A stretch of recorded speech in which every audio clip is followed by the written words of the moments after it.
Hola a todos los amigos de Filosofía Apuntes. Estamos con Santo Tomás de Aquino, la primera parte de la segunda parte de la Suma Teológica, cuestión 93, de la ley eterna. Ya hemos visto la ley natural, la ley humana, la ley antigua, la nueva ley. Hemos visto las clases, los efectos de las leyes, etcétera, un montón de cosas con respecto a las leyes. Y ahora nos toca ver lo que se podría llamar como la ley de leyes, que es la ley ya eterna. Ya viendo la ley humana y la ley natural, por supuesto que nos resta saber cuál es la ley eterna. Vamos a ver qué es la ley eterna, si se conoce por todos, se deriva de ella otra ley, si están sometidos a la ley eterna los seres necesarios, si están sometidos los contingentes y si están sometidos todas las cosas en realidad humanas. Así que sin más dilación, vamos allá.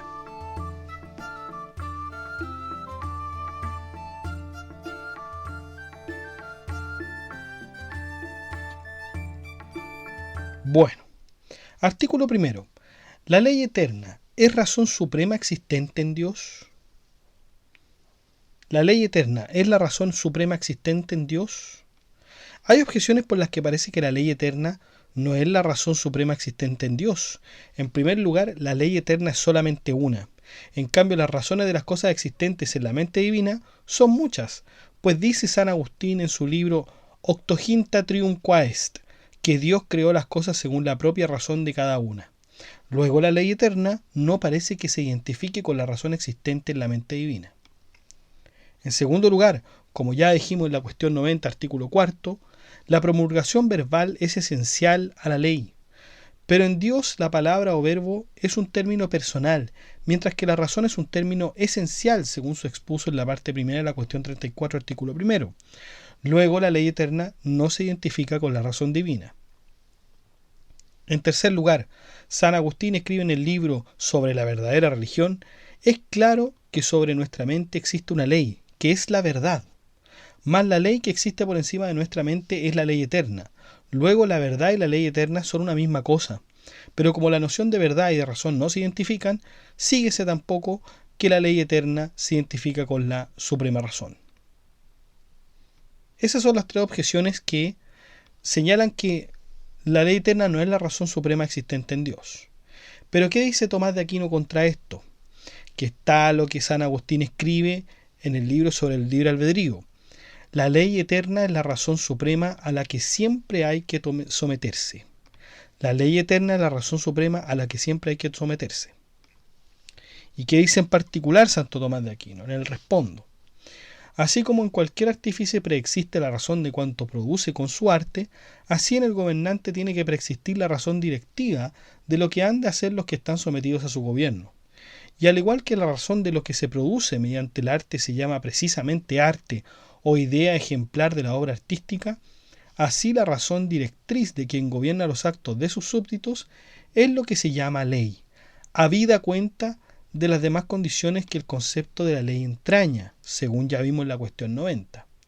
Ahora bien, Dios es creador de todas las cosas por su sabiduría, y respecto de esas cosas guarda una relación semejante a la de artífice respecto de sus artefactos, según expusimos en la parte primera, cuestión 14.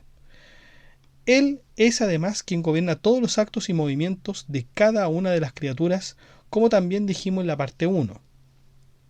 Por consiguiente, la razón de la sabiduría divina, al igual que tiene la condición de arte o de idea ejemplar en cuanto por medio de ellas son creadas todas las cosas, así tiene naturaleza de ley en cuanto mueve todas esas cosas a sus propios fines.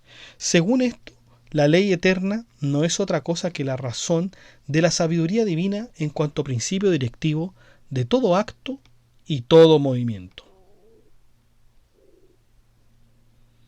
Vamos con las objeciones en particular. Recordemos la primera que habíamos dicho, que la ley eterna es solamente una. En cambio, las razones de las cosas existentes en la mente divina son muchas. Pues dice San Agustín en su libro Octoginta Trium Quaest, que son como las 83 preguntas, algo así, que Dios creó las cosas según la propia razón de cada una. Luego la ley eterna no parece que se identifique con la razón existente en la mente divina. ¿Qué dice Tomás de Aquino contra esa objeción que acabamos de leer? Que San Agustín se refiere en ese pasaje a las razones ideales que corresponden a la naturaleza propia de cada una de las cosas. Por eso en tales ideas se encuentra cierta distinción y pluralidad en función de su misma relación a cosas distintas, como vimos en la parte 1. La ley, en cambio, según lo ya dicho en la cuestión 90, artículo 2, tiene por objeto dirigir los actos al bien común, pero cosas que en sí mismas son distintas pueden considerarse como una sola en la medida en que se ordenan a algo común. Por eso la ley eterna, que es razón o principio de esta ordenación, es una solamente. Veamos entonces la segunda objeción, que habíamos dicho que la promulgación verbal es esencial a la ley, pero en Dios la palabra o verbo es un término personal, mientras que la razón es un término esencial, según ya se expuso. Luego la ley eterna no se identifica con la razón divina. ¿Pero qué dice Tomás de Aquino contra esto? Que en una palabra cualquiera se puede considerar dos aspectos, la palabra mismo y lo que ella significa. Así, la palabra oral es un sonido proferido por la boca del hombre con el cual se expresa todo lo que el hombre quiere significar. Y lo mismo pasa con la palabra mental humana, que no es sino algo concebido por la mente con lo que el hombre expresa interiormente lo que piensa. Pues bien, en Dios la palabra, que es una concepción intelectiva del Padre, es término personal y sin embargo se expresa con él todo lo que hay en la ciencia del Padre, ya sea esencial o personal, ya también las obras de Dios, como se ve por San Agustín sobre el libro de la Trinidad, y entre las cosas expresadas por esta palabra está también la ley eterna. Pero de esto no se sigue que la ley eterna sea en Dios un atributo personal, si bien se apropia al Hijo debido a la afinidad que hay entre razón y palabra. Vamos con la tercera objeción que decía que San Agustín en el libro sobre la verdadera religión: es claro que sobre nuestra mente existe una ley que es la verdad, más la ley que existe por encima de nuestra mente es la ley eterna. Luego la verdad y la ley son una misma cosa, la verdad y la ley eterna. Pero como la noción de verdad y razón no se identifican, síguese que tampoco la ley eterna se identifica con la suprema razón. ¿Pero qué dice Tomás de Aquino contra esto? Que la razón de las cosas existentes en el entendimiento divino guarda con las cosas mismas una relación muy diferente de la de los conceptos humanos, porque el entendimiento humano es mensurado por las cosas, de modo que sus conceptos no son verdaderos por sí mismos, sino en la medida que se ajustan a las cosas. Y así el juicio humano es verdadero o falso según las cosas que sean o no sean. En cambio, el entendimiento divino es medida de las cosas, pues una cosa en tanto es verdadera en cuanto imita el entendimiento divino, según expusimos en la primera parte. Por eso el entendimiento divino es verdadero por sí mismo, y en consecuencia la razón divina es la verdad misma. Vamos con el artículo 2. ¿La ley eterna es conocida de todos? ¿La ley eterna es conocida de todos? Hay objeciones por las que parece que la ley eterna no es conocida de todos. En primer lugar, al decir del apóstol en Corintios 2:11, las cosas de Dios nadie las conoce sino el Espíritu de Dios. Mas la ley eterna es una razón que existe en la mente divina. Luego la ley eterna nadie la conoce más que Dios. La segunda objeción nos dice que, según dice San Agustín en el libro sobre el libre albedrío, la ley eterna es aquella según la cual es justo que todas las cosas estén perfectamente ordenadas. Pero no todos conocen de qué manera están las cosas perfectamente ordenadas, luego no todos conocen la ley eterna. En tercer lugar, la tercera objeción, San Agustín dice en su obra sobre la verdadera religión que la ley eterna es aquella que escapa al juicio de los hombres. Más, según el filósofo en el primer libro de la Ética Nicómaco, cada uno juzga rectamente acerca de lo que conoce. Luego la ley eterna no nos es conocida. ¿Qué dice Santo Tomás de Aquino contra esto? Que está lo que San Agustín afirma también en el libro sobre el libre albedrío, que llevamos impresa en nosotros la noción de la ley eterna. Vamos con el respondo, lo que dice Santo Tomás de Aquino en particular, en lo específico, que una cosa puede ser conocida de dos maneras, en sí misma y en sus efectos, en los que siempre se contiene una cierta semejanza de ella en los efectos. El que, por ejemplo, no ve el sol en sí mismo puede conocerlo en su irradiación, Ahora bien, es indudable que la ley eterna nadie la puede conocer tal como es en sí misma, a no ser los bienaventurados que contemplan a Dios en su esencia.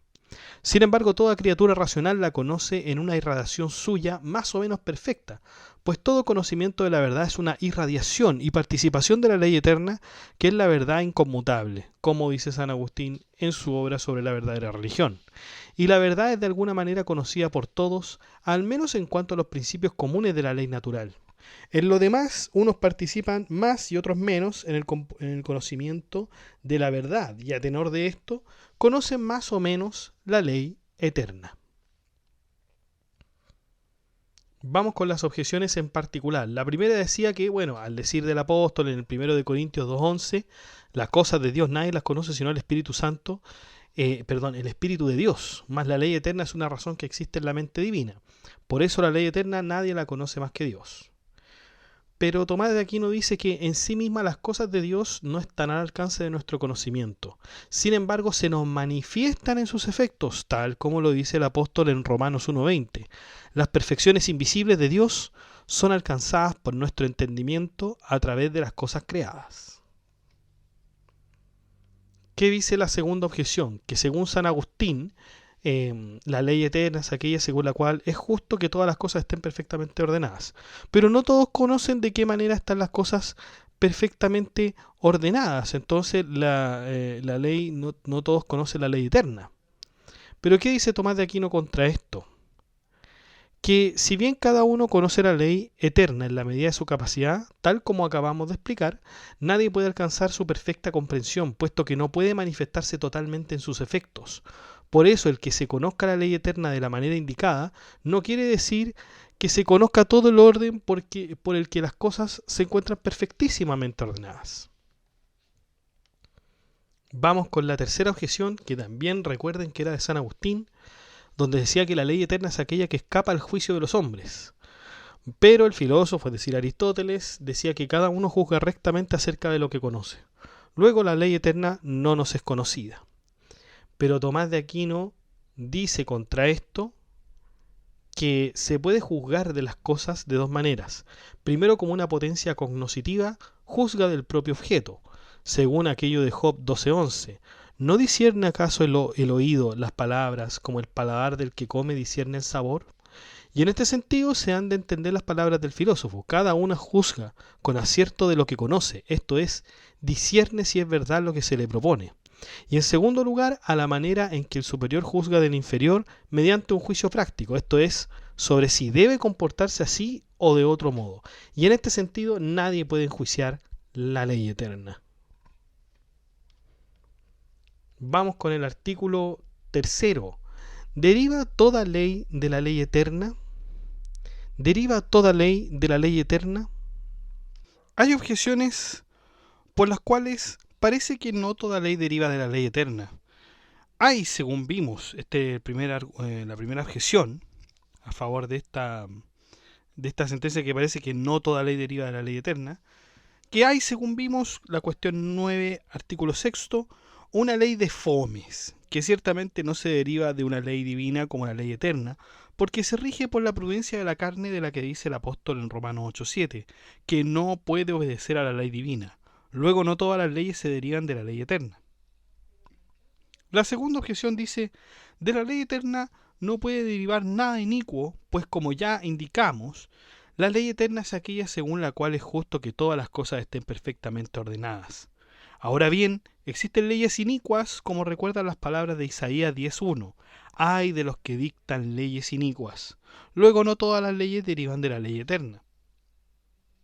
La tercera objeción nos señala que según Agustín, en el libro sobre el libre albedrío, la ley está escrita para gobernar un pueblo que permite justificadamente muchas cosas que serán castigadas por la divina providencia. Pero la razón de la divina sabiduría es la ley eterna, como ya se expuso en el artículo 1. Luego ni siquiera toda la ley justa procede de la ley eterna. ¿Qué dice Tomás de Aquino contra esto? Que está lo que la divina sabiduría proclama en las palabras de Proverbios 8:15. Por mí reinan los reyes y los legisladores decretan lo que es justo. Mas la razón de la sabiduría divina es la ley eterna, como dijimos antes en el artículo primero. Luego todas las leyes preceden de la ley eterna. Vamos con el respondo, el argumento pormenorizado de Santo Tomás de Aquino. Según ya vemos en la cuestión 90, artículo primero segundo, la ley es el designio o razón por el cual los actos son dirigidos a un fin. Ahora bien, en una serie ordenada de motores, el impulso del segundo tiene que derivarse del impulso del primero, puesto que el segundo no mueve sino cuanto es movido por el primero. Por eso, esto sucede también en los distintos niveles de la gobernación, donde vemos que las normas de gobierno se derivan del jefe superior a sus subalternos. Por ejemplo, las disposiciones relativas al gobierno de un Estado derivan del rey mediante las órdenes que imparte a sus ministros. E igual acontece en el campo de la técnica, donde la dirección de la obra procede del arquitecto y se transmite a los oficiales inferiores que la han de realizar con sus manos. Así pues, siendo la ley eterna razón o plan de gobierno, existe en el supremo gobernante todos los planes de gobierno existentes en los gobernantes inferiores, necesariamente entonces se han de derivar de la ley eterna todo esto. Y estas razones o planes de los gobernantes inferiores son todas las demás leyes menos la ley eterna. Por consiguiente, toda ley, en la medida en que participa de la recta razón, se deriva de la ley eterna. Por eso dice Agustín en el libro sobre el libre albedrío, que nada es justo y legítimo en la ley temporal que no hayan tomado los hombres de la ley eterna. Veamos las objeciones en particular. La primera, recordemos, decía, hay una ley de fomes que ciertamente no se deriva de una ley divina como la ley eterna, porque se rige por la prudencia de la carne, de la que dice el apóstol en Romanos 8:7, que no puede obedecer a la ley divina. Luego no todas las leyes se derivan de la ley eterna. Pero Tomás de Aquino responde a esta objeción diciendo que el fomes tiene el carácter de ley en el hombre en cuanto es una pena consiguiente a la justicia divina, y como tal es claro que se deriva de la ley eterna, pero en cuanto inclina al pecado va en contra de la ley de Dios, y como ya dijimos en la cuestión 91 artículo 6, no tiene razón de ley. Segunda objeción, recordemos que habíamos dicho que de la ley eterna no puede derivar nada inicuo, porque la ley eterna es aquella según la cual es justo que todas las cosas estén perfectamente ordenadas. Ahora bien, existen leyes inicuas, como recuerdan las palabras de Isaías de unos, hay de los que dictan leyes inicuas. Por lo tanto, no todas las leyes se derivan de la ley eterna. Pero Santo Tomás de Aquino contesta esto, diciendo que la ley humana tiene carácter de ley en cuanto se ajusta a la recta razón, y en este sentido es claro que deriva de la ley eterna. Por el contrario, en la medida en que se aparta de la razón, se convierte en ley inicua, y como tal ya no es ley, sino más bien violencia. Sin embargo, en la misma ley inicua subsiste cierta semejanza con la ley al estar dictada por un poder constituido, y bajo este aspecto también emana de la ley eterna, pues como se lee en Romanos 13:1, toda potestad procede de Dios nuestro Señor. Vamos con la tercera objeción. San Agustín afirma que la ley escrita para gobernar un pueblo permite justificadamente muchas cosas que serán castigadas por la ley divina de la providencia. Pero la razón de la divina sabiduría es la ley eterna, como ya se expuso. Luego, ni siquiera toda ley procede de la ley eterna. ¿Qué dice Tomás de Aquino contra esto? Que la ley humana permite ciertas cosas no porque las apruebe, sino porque es incapaz de someter la norma.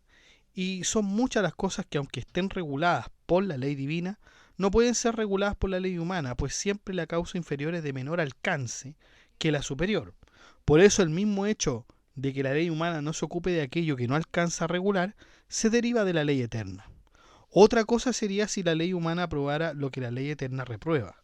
En consecuencia, de aquí no se sigue que la ley humana no emane de la ley eterna, sino que solo no puede imitarla de manera perfecta. Vamos entonces con el artículo 4. ¿Las cosas necesarias y eternas están sujetas a la ley eterna? ¿Las cosas necesarias y eternas están sujetas a la ley eterna? Hay objeciones por las que parece que las cosas necesarias y eternas están sujetas a la ley eterna. En primer lugar, la primera objeción, todo lo que es razonable está sujeto a la razón, pero la voluntad divina es razonable, puesto que es justa. Luego está sujeta a la razón. Ahora bien, la ley eterna se identifica con la razón divina, luego la voluntad de Dios está sujeta a la ley eterna. Y como la voluntad de Dios es algo eterno, síguese que también las cosas eternas y necesarias están sometidas a la ley eterna. En segundo lugar, la segunda objeción: lo que está sometido al rey está sujeto a sus leyes, mas el Hijo, según se dice en el 1 de Corintios 15 y 28, se someterá al Padre cuando le entregue el reino. Luego el Hijo, que es eterno, está sujeto a la ley eterna. En tercer lugar, la tercera objeción: la ley eterna es la razón de la divina providencia, pero hay muchas cosas necesarias sometidas a la divina providencia, como por ejemplo la permanencia en el ser de las sustancias inmateriales y de los cuerpos celestes. Luego también las cosas necesarias están sujetas a la ley eterna. ¿Qué dice Tomás de Aquino contra esto? Que está el hecho de que las cosas necesarias es imposible que se comporten de otra manera y por lo tanto no necesitan ser reprimidas. Mas la ley, según ya vimos en la cuestión 92 artículo 2, se les impone a los hombres para reprimir en ellos el mal. Luego las cosas necesarias no están sujetas a la ley. Vamos con el respondo, el argumento pormenorizado. La ley eterna, como dijimos antes en el artículo 1, es la razón directriz del gobierno divino, por lo tanto todo lo que está sujeto al gobierno de Dios está también sometido a la ley eterna, mas lo que no está sometido al gobierno eterno tampoco lo está a la ley eterna. Y esta disposición puede esclarecerse con lo que sucede en nuestro ámbito, pues bajo el gobierno humano caen aquellas cosas que los hombres pueden hacer, pero no las que pertenecen a la naturaleza del hombre, como por ejemplo el que tenga alma, manos o pies. Así pues, está sujeto a la ley eterna todo lo que hay en las cosas creadas por Dios, ya sean contingentes ya necesarias, pero lo que pertenece a la naturaleza o esencia divina no está sometido a la ley eterna, sino que es realmente la misma ley eterna. Vamos con las objeciones en particular. En primer lugar, decíamos que todo lo que es razonable está sujeto a la razón, pero la voluntad divina es razonable, puesto que es justa. Luego está sujeta a la razón. Ahora bien, la ley eterna se identifica con la razón divina. Luego la voluntad de Dios está sujeta a la ley eterna. Y, como la voluntad de Dios es algo eterno, síguese que también las cosas eternas y necesarias están sometidas a la ley eterna.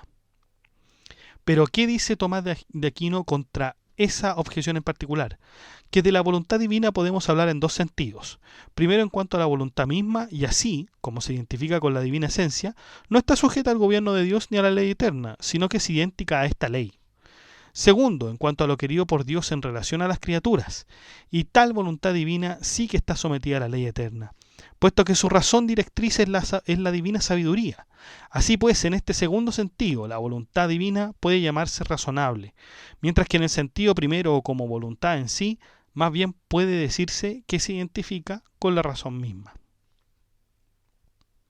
Vamos con la segunda objeción que señalaba: lo que está sometido al rey está sujeto a sus leyes, mas el Hijo, según se dice en Corintios, se someterá al Padre cuando le entregue el reino. Luego el Hijo, que es eterno, está sujeto a la ley eterna. ¿Qué dice Tomás de Aquino contra esa objeción? Que el Hijo de Dios no es creado por Dios, sino naturalmente engendrado. Por eso no está sometido a la providencia divina ni a la ley eterna. Más bien, él mismo es la ley eterna por cierta apropiación, según se expresa en San Agustín en la obra sobre la verdadera religión. Sin embargo, se dice que está sometido al Padre por razón de la naturaleza humana, según la cual también se dice que el Padre es mayor que él. Vamos con la tercera objeción. La ley eterna es la razón de la divina providencia, pero hay muchas cosas necesarias sometidas a la divina providencia, como por ejemplo la permanencia en el ser de las sustancias inmateriales y de los cuerpos celestes. Luego también las cosas necesarias están sujetas a la ley eterna.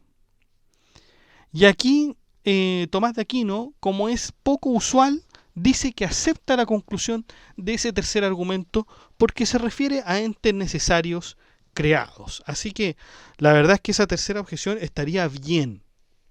Esto es algo muy poco usual, porque generalmente siempre rebate las objeciones en particular. Sin embargo, esta no.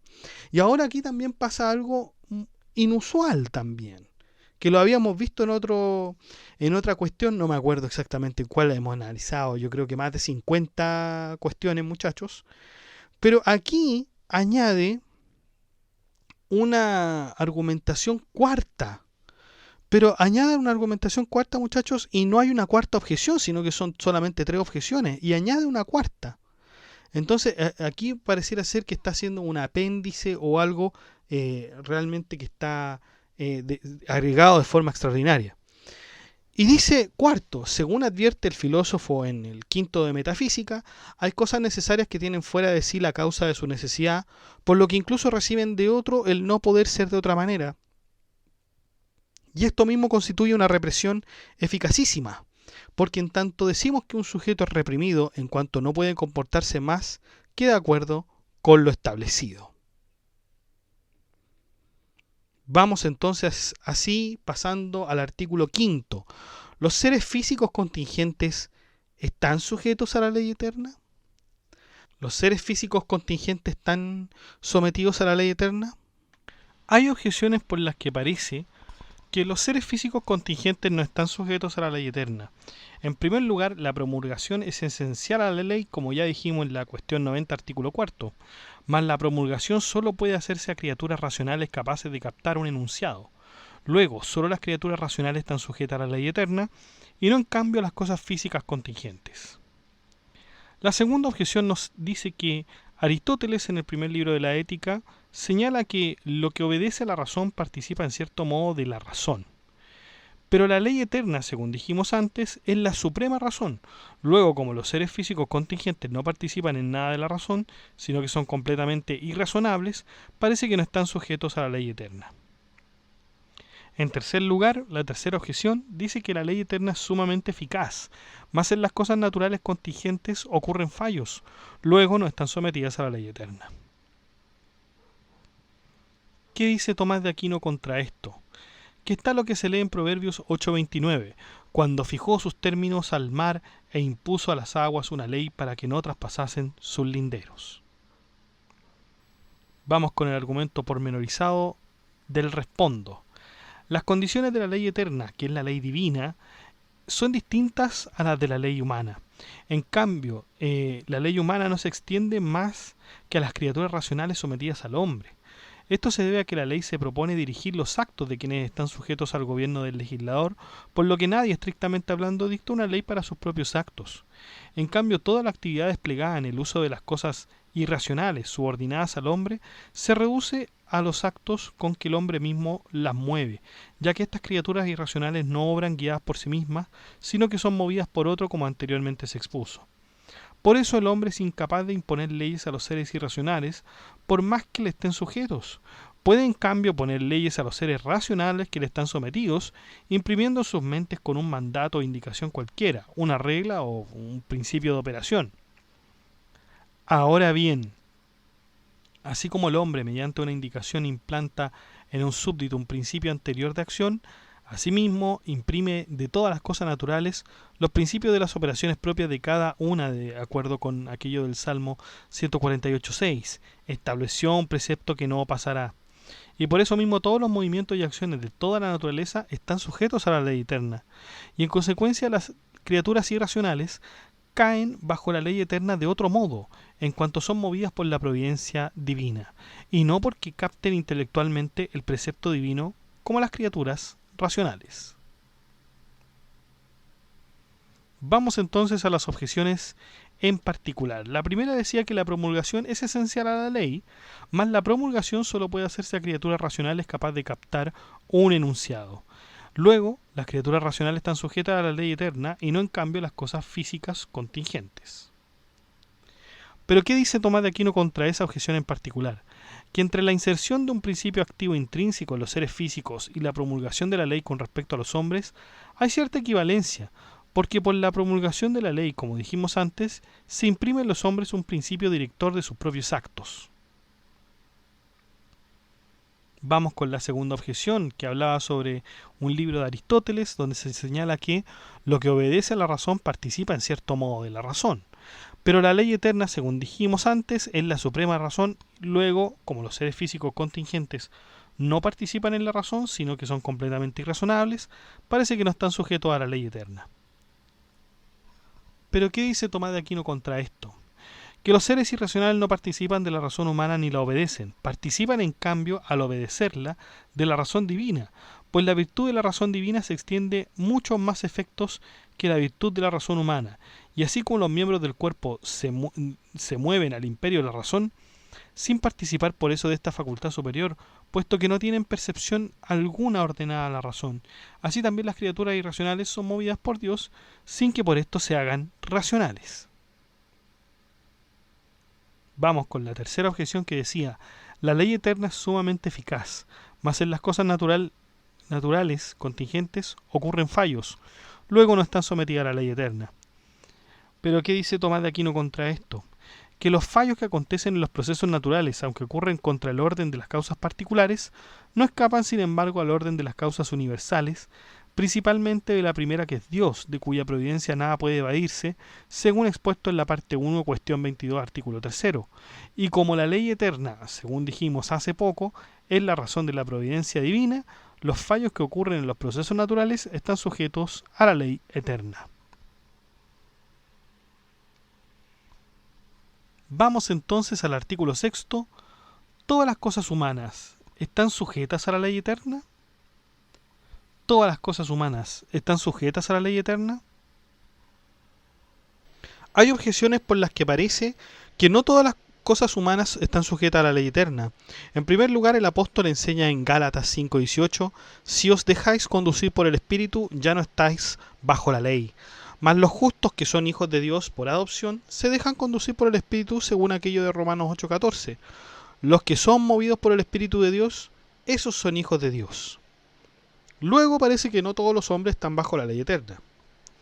En segundo lugar, la segunda objeción dice que en Romanos 8:7 dice el apóstol: la prudencia de la carne es enemiga de Dios, porque no se somete a la ley de Dios. Cierre de cita. Pero hay muchos hombres en quienes domina la prudencia de la carne. Luego no todos los hombres están sujetos a la ley eterna, que es ley de Dios.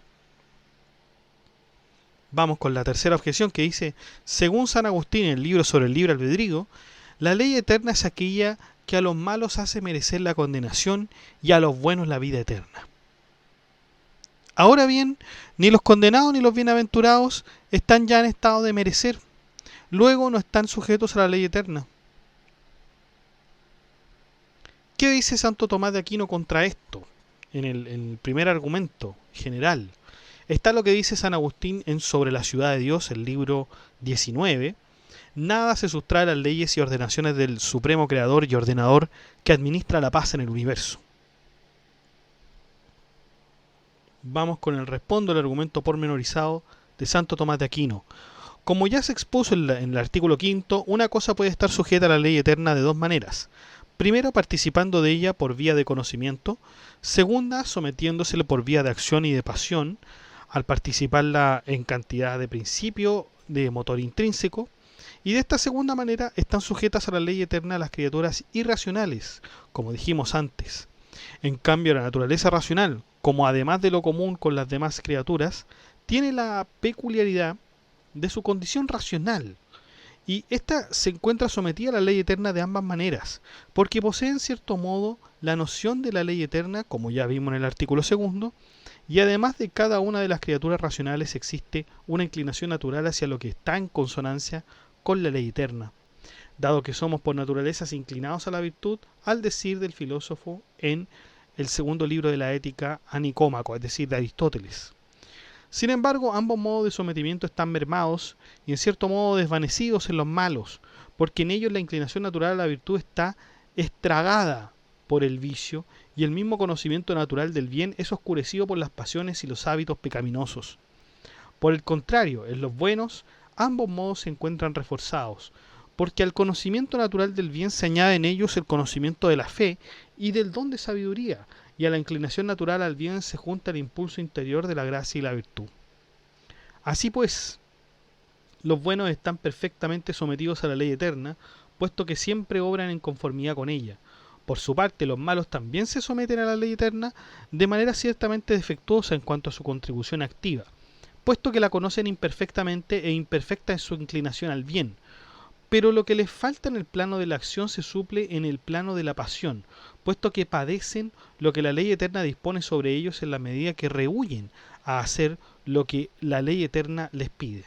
Por eso dice San Agustín en el libro sobre el libre albedrío: pienso que los justos obran bajo el influjo de la ley eterna. Y en otra obra, que es sobre el catequismo, dice que para justo castigo de las almas que le abandonan, supo disponer según leyes convenientísimas las partes inferiores de la creación. Vamos con los argumentos en particular. El primero, acuérdense que nos hablaba de que el apóstol enseña en Gálatas 5:18, si os dejáis conducir por el Espíritu Santo, ya no estáis bajo la ley. Mas los justos, que son hijos de Dios por adopción, se dejan conducir por el Espíritu. Según aquellos de Romanos 8:14, los que son movidos por el Espíritu de Dios, esos son hijos de Dios. Por lo tanto, no todos los hombres están bajo la ley eterna. Pero ¿qué dice Tomás de Aquino contra esto? Que estas palabras del apóstol pueden interpretarse de dos maneras. En primer lugar, extendiendo la expresión estar bajo la ley en el sentido del que se somete a la ley como una carga y a disgusto. Por lo que a este propósito dice la glosa que está bajo la ley el que se abstiene de hacer el mal, no por amor a la justicia, sino por temor al castigo con que la ley amenaza. Y no es así como los hombres espirituales se someten a la ley, puesto que cumplen voluntariamente lo que manda la ley bajo el impulso de la caridad que el Espíritu Santo infunde en sus corazones. En segundo lugar, pueden interpretarse también como si las obras del hombre que es movido por el Espíritu Santo fueran más bien obras del Espíritu Santo que del hombre mismo. Y puesto que el Espíritu Santo no está sometido a la ley, como tampoco el Hijo, según dijimos en el artículo cuarto, síguese que estas obras, en cuanto son producidas por el Espíritu Santo, no están bajo la ley. Y esto lo ratifica el apóstol cuando dice en el segundo libro de Corintios 3:17, donde está el Espíritu del Señor, allí hay libertad. Vamos con la segunda objeción que hablaba sobre el Romanos 8:7. Dice el apóstol, la prudencia de la carne es enemiga de Dios, porque no se somete a la ley de Dios. Pero hay muchos hombres en quienes domina la prudencia de la carne. Luego no todos los hombres están sujetos a la ley eterna que es la ley de Dios. Pero ¿qué dice Santo Tomás de Aquino contra esto? Que el deseo de la carne es imposible que esté sujeto a la ley de Dios desde el punto de vista activo, ya que impulsa acciones que son contrarias a la ley divina. Pero si le queda sujeto pasivamente, puesto que merece padecer el castigo según la ley de la justicia divina. Sin embargo, en ningún hombre domina la ley de la carne de tal modo que destruya todo el bien natural que hay en él. Por eso siempre queda en el hombre una inclinación a hacer lo que le pide la ley eterna. Pues ya vimos en la cuestión 85, artículo 2, que el pecado no destruye todo el bien de la naturaleza. Vamos con la tercera objeción que hablaba sobre San Agustín, el libre albedrío, donde se señalaba que la ley eterna es aquella que a los malos hace merecer la condenación y a los buenos la vida eterna. Ahora bien, ni los condenados ni los bienaventurados están ya en estado de merecer. Luego no están sujetos a la ley eterna. Pero ¿qué dice Tomás de Aquino contra esto? Que la misma causa que conduce al fin mantiene en la posesión del fin, como la misma gravedad que arrastra los cuerpos graves hacia abajo los mantiene en su puesto inferior. Por eso, cuando alguno en virtud de la ley eterna merece la bienaventuranza o la condenación, es la misma ley eterna la que lo mantiene en uno u otro destino, y en este sentido también los bienaventurados y los condenados están sujetos a la ley eterna. Y bueno, muchachos, aquí entonces hemos terminado lo que es la suma teológica con respecto a la primera parte de la segunda parte, la cuestión 93 de la ley eterna. Bueno, sabemos entonces que hay una ley humana, que hay una ley natural, y que por sobre todas ellas está la ley eterna, que es lo mismo que decir la ley divina. Es importante esta cuestión 93, porque nos define la ley eterna, que es la suprema razón en Dios, que dirige y ordena todas las cosas. Nos habla sobre el conocimiento de la ley eterna, que no es conocida en sí misma por todos, sino que se manifiesta en sus efectos. Eso es lo típico que a uno le dicen, ¿no es cierto? ¿Dónde puedo identificar a Dios? ¿Dónde lo puedo ver? Bueno, por sus efectos lo conoceréis, es decir, todo lo que nos rodea. La relación con las demás leyes que tiene la ley eterna, o sea, todas las leyes justas derivan de la ley eterna. Las leyes humanas que se apartan de la razón no participan de la ley eterna.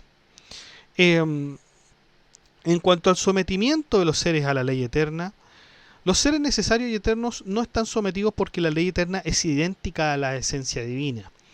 Los contingentes y naturales están sujetos en cuanto son movidos por la providencia divina, y los seres humanos están sujetos de manera activa, cuando obran según la ley, o de forma pasiva, cuando son castigados y se apartan de ella.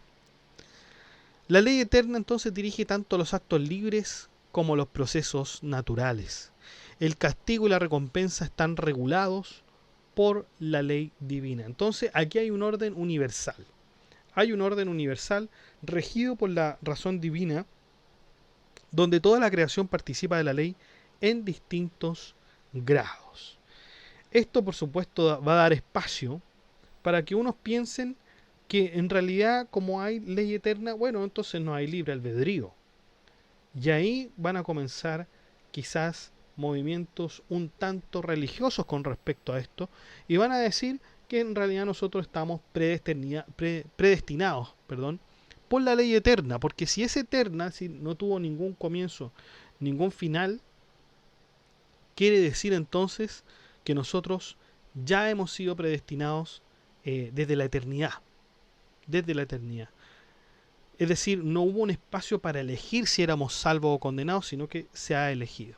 Pero bueno, eso lo vamos a ver más adelante. Por lo demás, nos tiene que quedar claro que existe una ley eterna, y que es la que hemos presentado aquí en esta suma teológica de Santo Tomás de Aquino.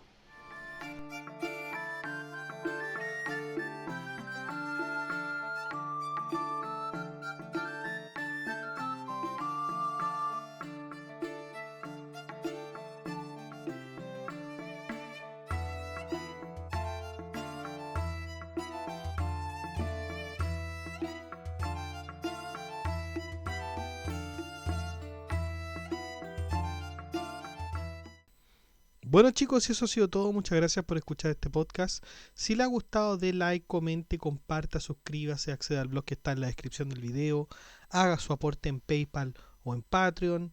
Saludamos a nuestros mecenas romanos, que son Abstract Panicer, Ricardo, Jorge Ríos, Vicky Serra y Noecita, que colaboran con este proyecto de Filosofía Apuntes mensualmente. Un abrazo a todos. También saludamos a nuestro mecenas medieval, que es Gab Welter, que también colabora con una membresía un poco más alta que los mecenas romanos, y que ya se ha mantenido en el tiempo apoyando este proyecto educativo. Muchas gracias, Gab Welter. Un abrazo también. Y usted puede ser colaborador en Filosofía Apuntes inscribiéndose en las membresías que aparecen en el botón unirse de cada video. Usted presiona el botón unirse, van a aparecer 4 membresías con distintos precios, y usted puede elegir el que mejor le convenga. Si no le acomoda ninguno de esos precios, de todas maneras usted puede colaborar con Filosofía Apuntes haciendo clic en el botón gracias y poner la suma que a usted más le acomode. Que estén muy bien, cuídense, chao.